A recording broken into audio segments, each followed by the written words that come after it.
Hey guys, hope everybody's doing good.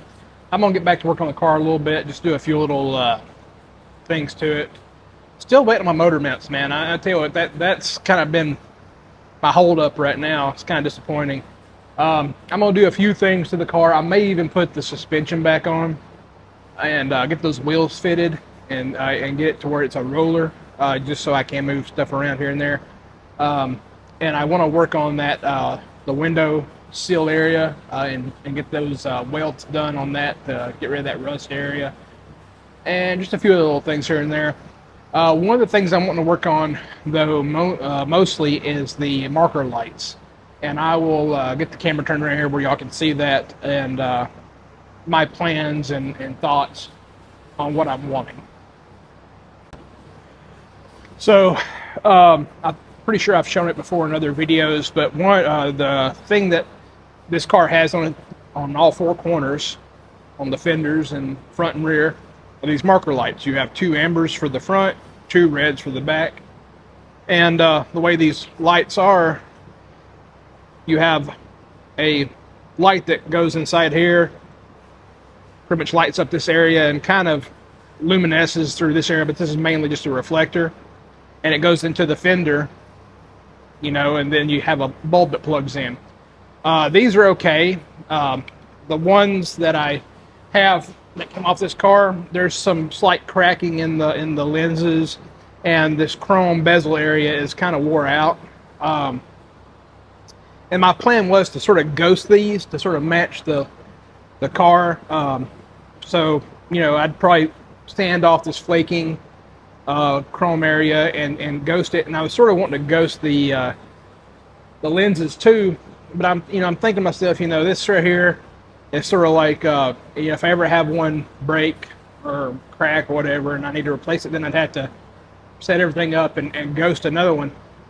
And the other thing is, I'm wanting to do, these are mainly just markers, and I'm wanting to set it up for these are here to act as markers / blinkers. Now, this is just a 2-wire bulb, and you can make that work. You can actually set these up to where when you have your park lights on, these will be on as marker lights.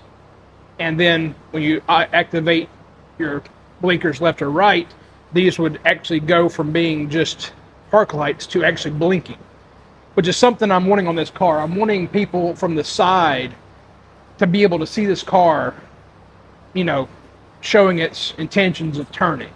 I think that, like I mentioned before, I think that was one of the issues that I've heard that people say that if you're beside this car, you really can't tell unless you're behind it or really in front of it to see the blinkers, because the blinkers are way underneath the front edge, or you've got your rear blinkers on your taillights.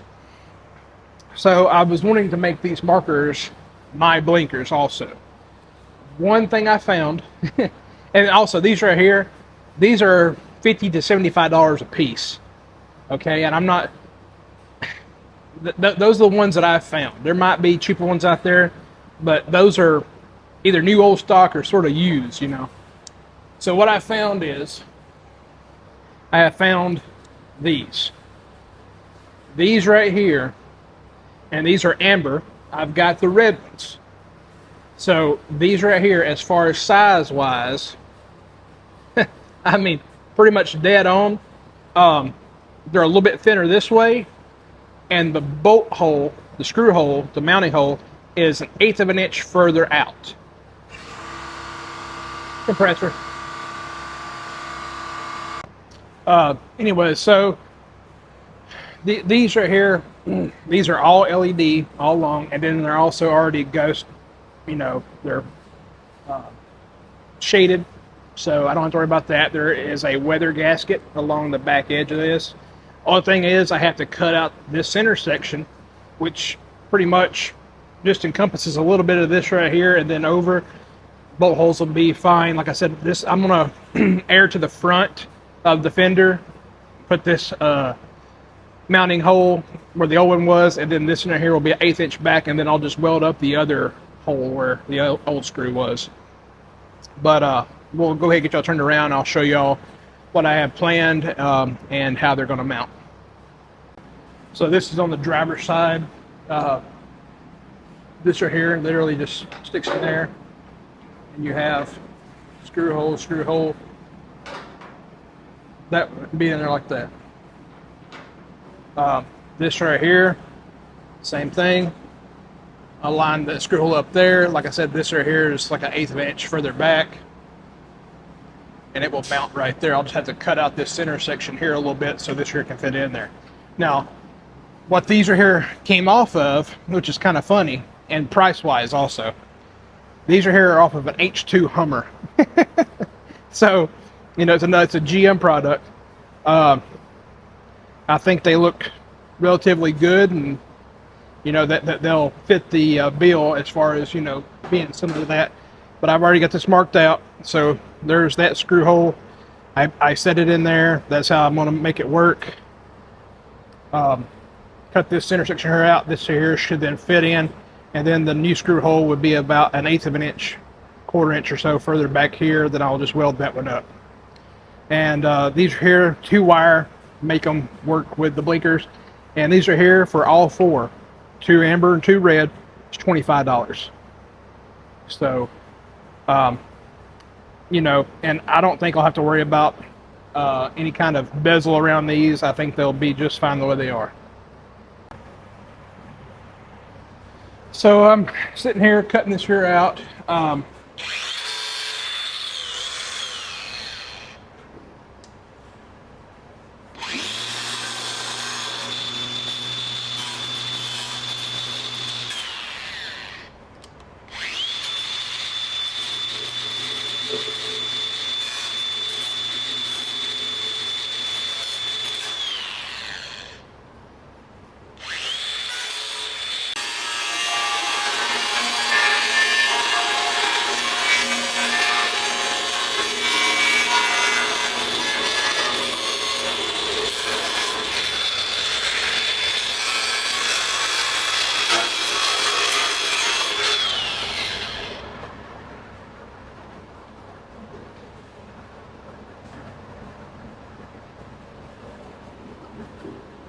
There she be. I'm just going to throw the original screws. I'll get some different ones. These are here kind of rusted up a little bit, but I want to get this in here. That's great. I wonder something. You know what? Yeah. So I'm just doing that there so I can spot locate my. Or I need to drill the hole for that. Oh, see that right there? That's what I'm saying. It's that close, literally. I think I can make that just go right in. Yeah. It's literally that close. I can actually get the screw to fit in. So what I might end up doing is welding that hole shut and then drilling out to make this here fit in nice. Because it's,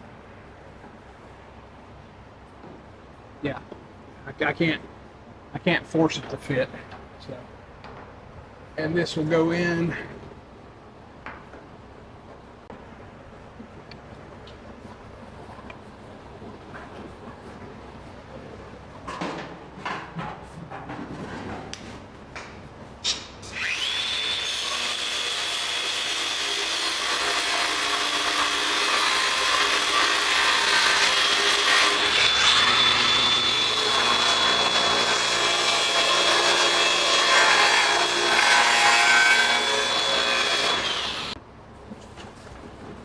Oh yeah, that's perfect.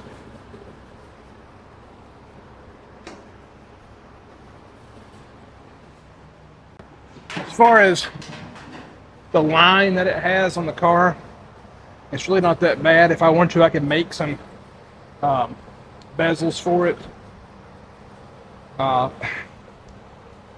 For the Hummer, they make a bezel that this here will fit into, but it's not stream. I don't want to say streamlined. It's not. It looks like, you know, like a Hummer. Basically, It's a bezel that goes around this, but then it's got like steel bars that run along the side of it. I'm like, I really don't want that on this car. But that looks nice. So I just need to weld up the mounting hole here and drill a new one. I mean, literally, it's that close. It's 1/8 of an inch off. So that's good. So what I can do now is I can actually take this one right here, move it to the other side, and I believe that I can use this here as my template for cutting out the rest of them, just by using the screw hole patterns, because it should be pretty much centered. But we will see. Let's try some more. Okay, so I have transferred this over to the other side. I've got the screw holes lined up. I have measured from this screw hole to the front edge here, and from this edge here to the screw hole here. And it's the same. The hole measurements measure the same as it does over there. So if I just take this template and cut this one out, cut the back ones out, everything will be the exact same. So I just need to cut this out right here, and then come back, weld up the rear holes on both sides, re-drill. On the back, it's going to be a little bit different. On the back, instead of using the front holes, I will use the rear holes. The rear markers are the exact same as the front, except they're red. So I'll use this mounting hole here, cut this direction, use this right here. These two right here are for emblems. These two holes right here are. And this side right here, same thing. Use the rear hole as my beginning. Cut over, and then this is emblem holes. And then you've got emblem holes up here also. And then after that, I might go ahead and start trying to put the suspension back on once I get that figured out. It's going great.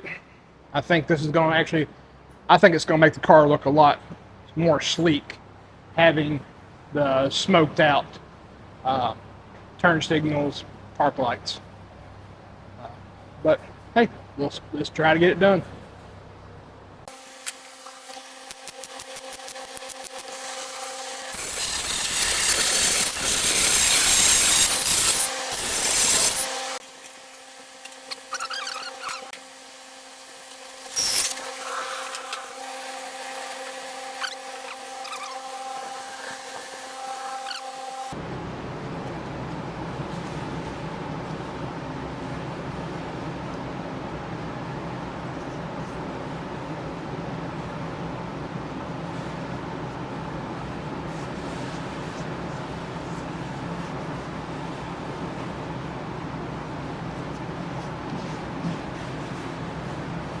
Holes line up. Let's see here. That one looks like it needed to be up a little higher. Which the template might be a little bit different from front to rear as far as the curvature of the actual panel, which I think is pretty close. I'm going to go ahead and line it up with the rear, and then like that. Yeah, now it's lined perfectly up. So it's pretty close.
Beautiful. Perfect. So yeah, you could actually do that mod on a complete car. You would have to be careful about making sure you had a heat sink around it to where you didn't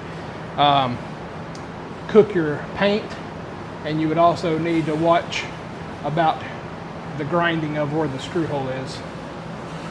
I don't think you could get away without welding that up because where the screw holes are at, it's so close, but yet it is far enough away to where you couldn't make it work.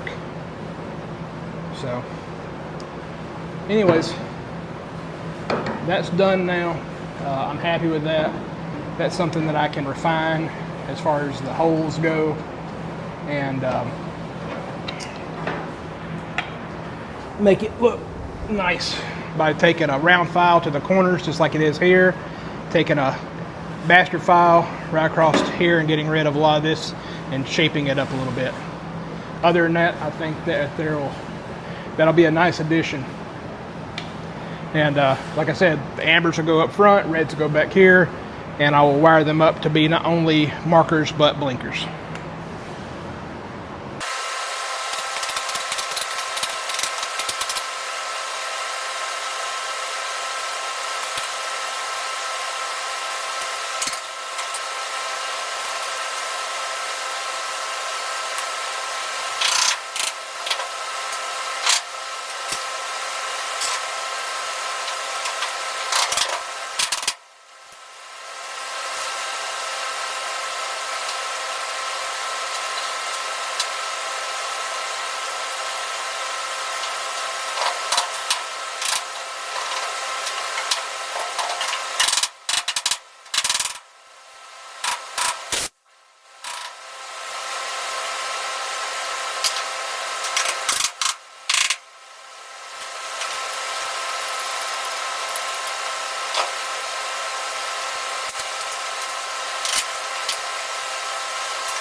So one thing I had to get that I noticed was I had to get some extended bump stops. With this setup and full collapse of my shocks, I'm still not hitting stock bump stops. I think I have found some that will work that will still mount to the original bolt holes where the original ones were, and they have an extended like triangular shape with a curve that will hit right on that. What I need to do is I need to raise this all the way up, see where my max travel is, and then measure that, and then make sure whatever ones I get actually are past that max travel. Probably, inch and a half. It just depends on the barometer of the rubber, if it's hard or somewhat soft. If it's softer, it'll need to be a longer pump stop. If it's a harder one, you can sort of fudge it up a little bit. I'm going to go ahead right now. I mean, that's the rear engine plates. It took me all of 10, 15 minutes to put that in. I'm going to go ahead and I still haven't installed my studs for the rear third member there. I need to go ahead and get those in because they come from the inside out. You put the third member up there and tighten the bolts in. I want to get it in place because I want to be able to put weight on my axles. Um, that third member is heavy as heck. I don't know what the weight on it is. It's really heavy. So I'm going to use one of my jacks here. I'm going to set up on it, use that to help steady it as I get it up there. I'm just going to leave everything hand tight right now, but I've got everything screwed down to the point where I'm hitting the nylon. This thing's going to get worked over multiple times. I don't want to keep running it into the nylon and ruining it. Have to go buy new nuts all over again. So my thought is right now, I got to the point where I was, tighten these up until they hit, and then I went one full revolution, which is nowhere near enough when this car is fully done. It's probably not being enough when I set it down. But I want to see where we're going to be at. And that's the good thing with the lift is you can lift it, set them, drop it again, bounce it, roll it back and forth, get your right height set in, and that way you know where your shocks need to be set.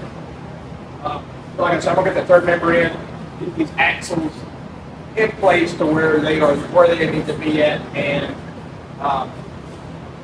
the only problem is not having a third member placed. It allows these to flex up and down, so that's why I'm going to get it in, get these back in place. The only thing that holds these axles in are, after you third member in, you slide these in, it goes into it. You've got these U-clamps right here. They've got an open bottom. That way, if you ever need to pull an axle, you would loosen these 4 bolts. There's 2 on this side, 2 on this side. That comes off, and you can pull the whole axle right out. The axle is retained by the bearings, and the bearings are pressed onto the axle, and then this retainer holds the bearings into the axle housing. So pretty much if that bearing ever goes bad and gets hot, literally these right here can slide right out. They're not retained into the center section. But anyways, we're gonna go from here and get all this set up, and I might work on the front if I have time.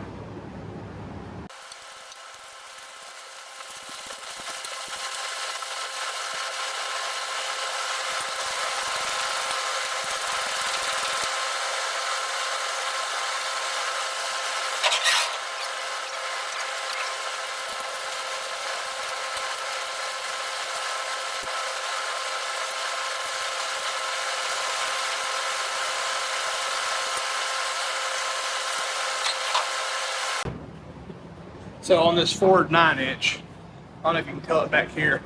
So the Ford 9-inch, normally the center section is offset.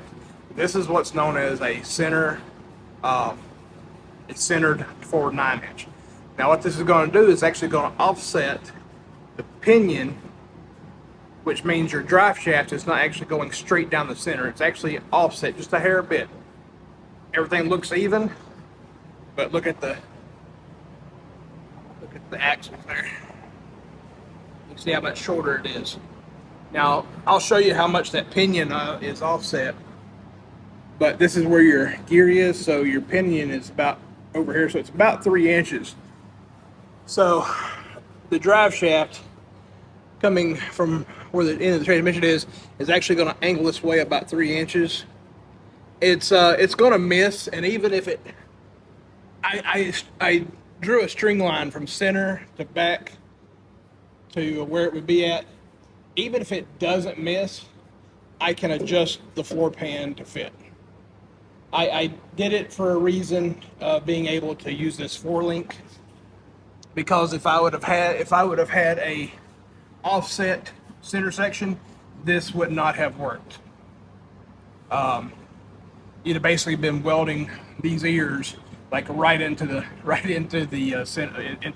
center section. So this is what it had to be in order to use this 4-link. Adjusting the drive shaft angled just a hair bit, and it's not going to cause any issues, other than it might get into the floor pan a little bit. And if it does, you know what? You cut out whatever section you need. You basically cut it, you flip it over, so basically this right here will be a convex then, and then you re-weld that piece in.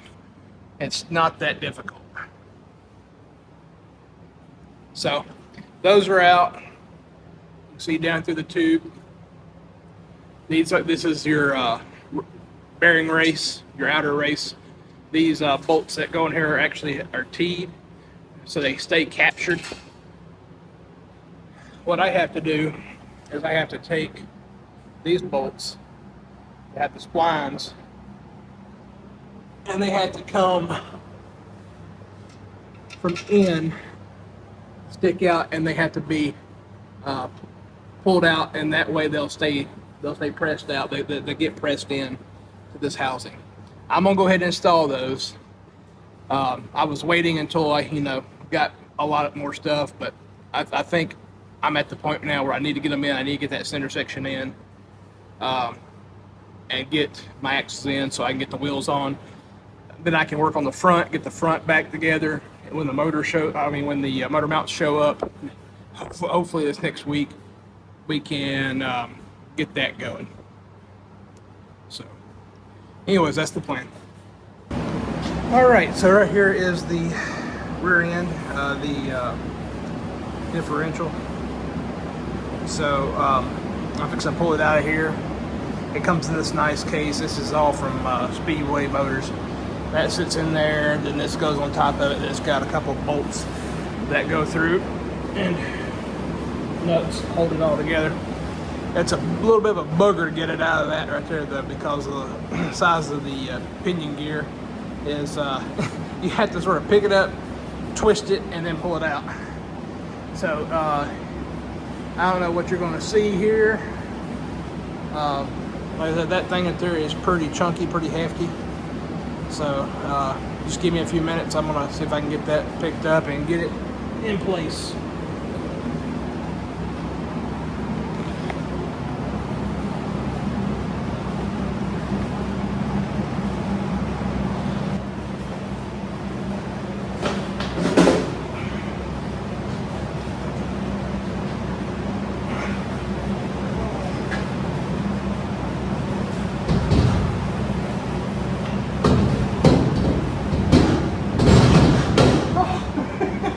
There it should be.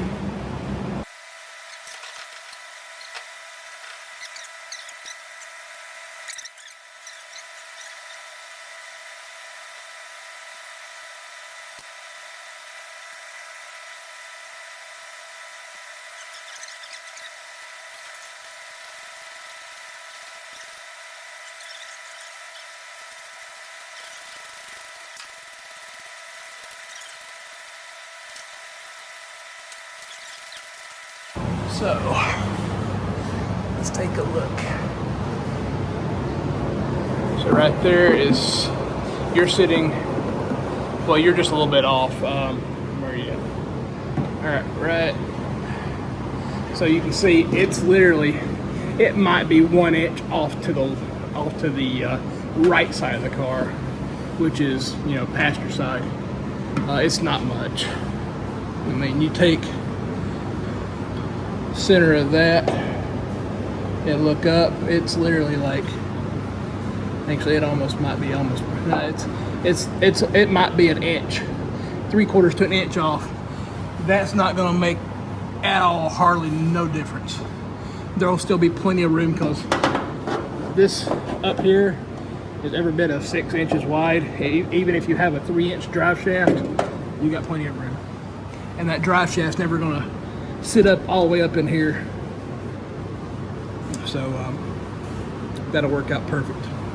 I was thinking it was much more drastic of a offset, but it's not. But like I said, normally these are offset, one side is shorter than the other as far as the tubes, so it would be offset to where this was center. And in doing so, I would not have been able to mount this correctly. So for this setup, you really need a center section on your rear axle. But that's that setup. Let me go ahead and get these axles in. So that being also, since this is offset and your pinion is on this side, that means your long axle is on this side. Your short axle is on this side, since it doesn't have to go all the way through as far as you can reach it.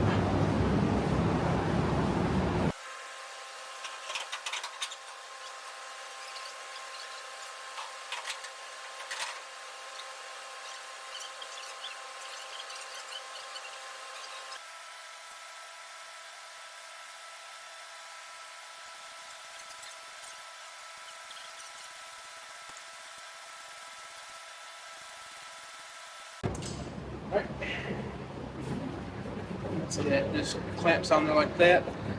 There is your seal, which has got a lip on it, and that is where also your bearing is pressed up against.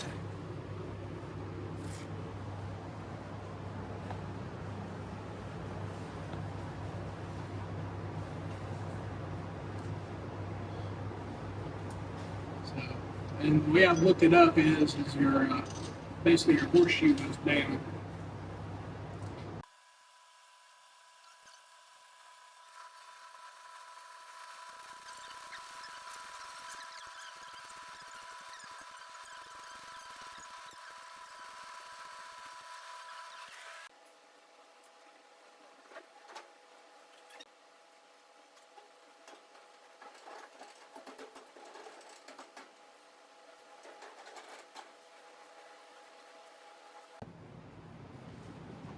All right, take a quick look at it.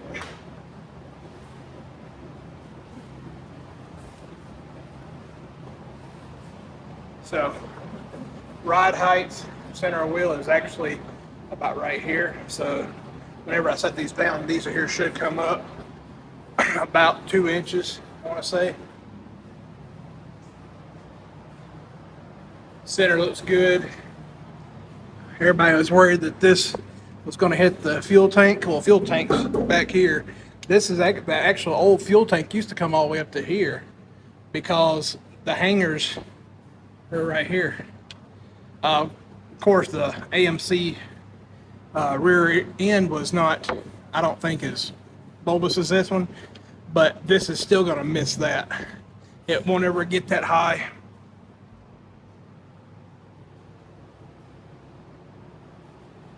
So as far as that goes, that there is pretty much the setup. There again, I've also still got to put the brakes on for this. If I'm not mistaken, there is a bracket that attaches to this, the clamp area. I'm not sure if it's got longer bolts. I'm pretty sure it comes with longer bolts. I haven't really looked at the rear brakes that much, but yeah, that's that. Now, what this shows me is if you notice, these wheels are pretty much all the way out. I don't know the exact offset and back spacing of these wheels. I'm sure I could look it up because these are stock Toyotas. But I can actually change my back spacing. Let's see, is that right?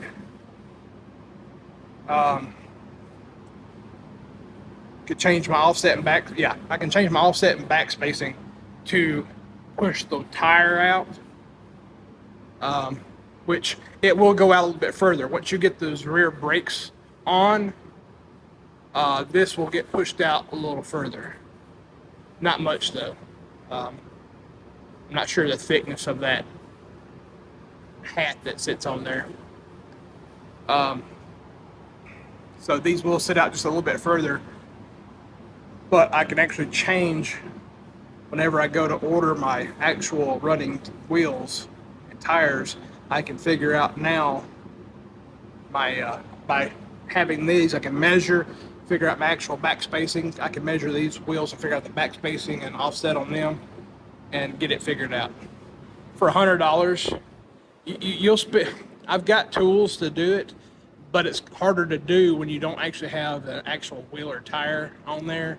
I believe having something physical on here that you can look at and get measurements off of, it's a lot nicer. If you notice, our gap front to back looks nice, which means when this thing goes up, it's going to sit right up in there nice and pretty. There's a lot of space up in here. I don't know how, I mean, you lose my hand going up in there. It's got a pretty large wheel well, which is good because I'm still planning on putting fender liners in this thing. But yeah, man, that's sweet.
Okay, dokie.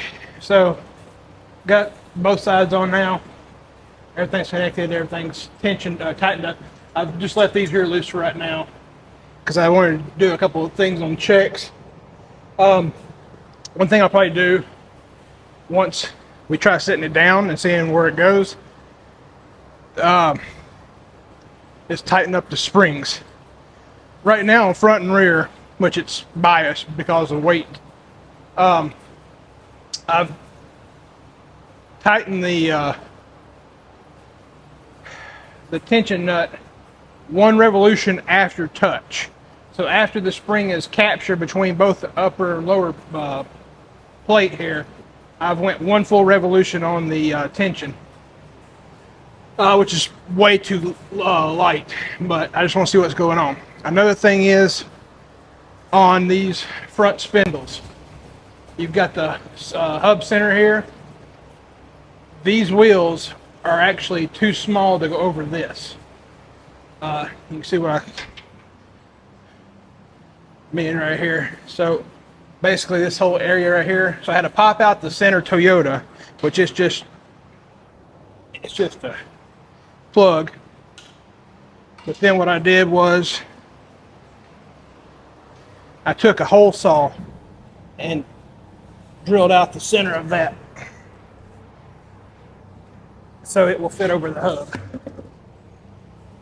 Took a hole saw, and I found a hole saw that was the same size as the complete ID of this. Like I said, these aren't getting ran anyway, so it really doesn't matter. This is just for testing purposes. But that will work. And like I said, I had to enlarge the bolt hole size to take the 1/2-inch bolts. Those Toyota rims, I guess they were spec for a 7/16 bolt. So now these right here should fit on.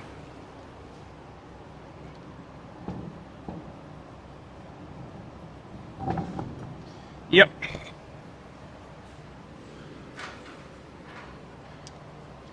And there again, we'll be using these as our test for spacers and I really don't want to run a spacer. I just want to get the offset and back spacing correct, so I don't have to run spacers. But we'll have to see what's available. All right, let's set her down, see what it'll do. It'll probably end up rolling away from me.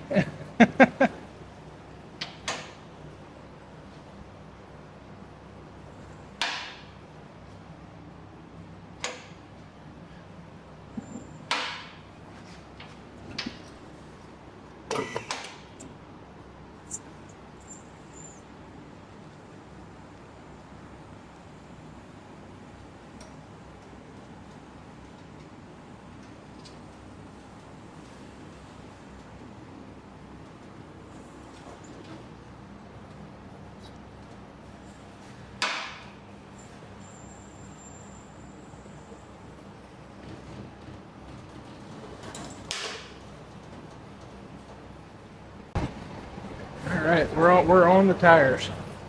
Suspension is compressed a little bit, not too much, but enough. I think I'm still sort of sitting on my pads a little bit, so it would probably squat a lot more if it's a good. I'm at the bottom of my travel anyway, so I'll probably end up having to put a jack under the car, put my lift back up, and take my lift spacers, and then reset the lift, and then drop it again.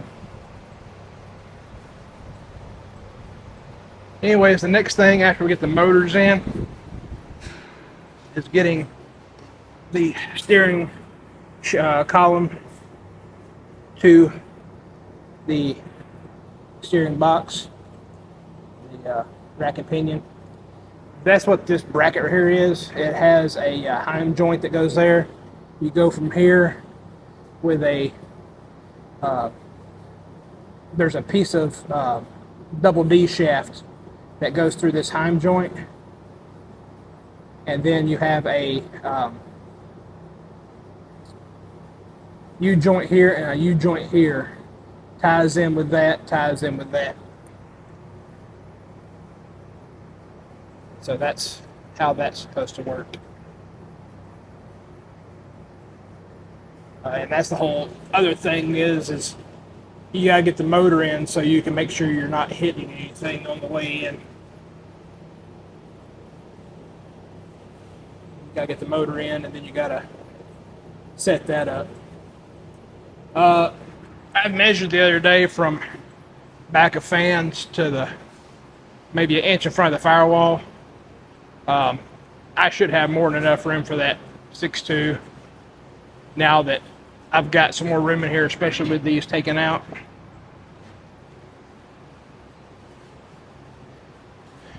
I was mentioning the shift pattern with the shift kit that I've got, so that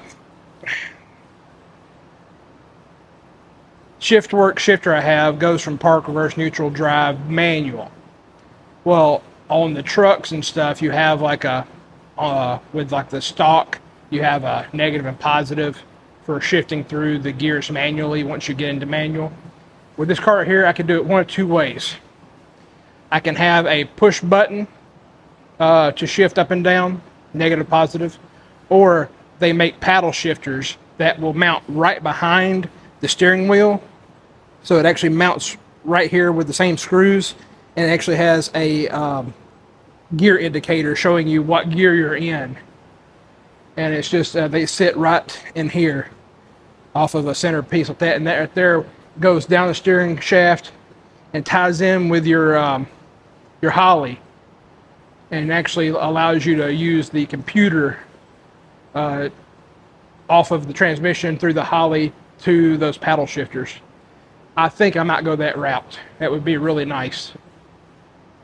I think I'm gonna call it quits for tonight. I've got work this weekend. It's nice seeing this car back on four wheels. You know, even though it might not be completely set up right, it looks really nice. I really need to see if I can get that steering linkage done as soon as that motor gets in, so I can see where I need to be with my tires. Anyways, I mean, they look pretty nice right there. They could come out another, I think I probably still got, I still got like another 3 inches that I can, 3 inches will put me into the fender, so I can probably come out like another 1.5 inches, 2 inches and be fine with it. The size of the rim is what I needed. That's a 17. These cars came with 14s and 15-inch rims. So 17 is a you know, wheel size. It's a good bit more for this car, and I like the look of the tire, the larger tire in the car. Also, it looks nice. Man,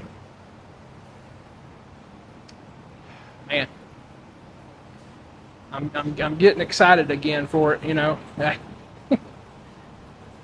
that motor, if those motor mounts don't come until, you know, next week like that, I might try to get those doors on. They won't be latching, but at least they'll be on. I'll just take some painter's tape, tape them shut. But I wanted to get those on because I keep going back and forth with mirror ideas.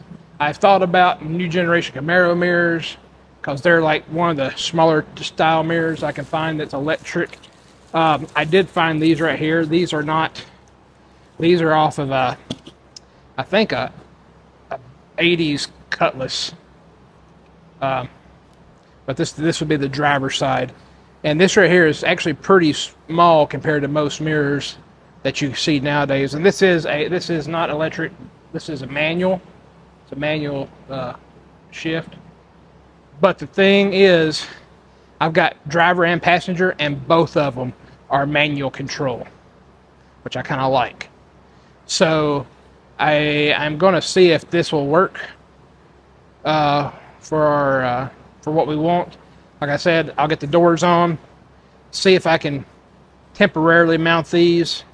You know, it's got 2 bolts that right here and one back here that run in to the body of the car. I think this will fit okay on the body of the car.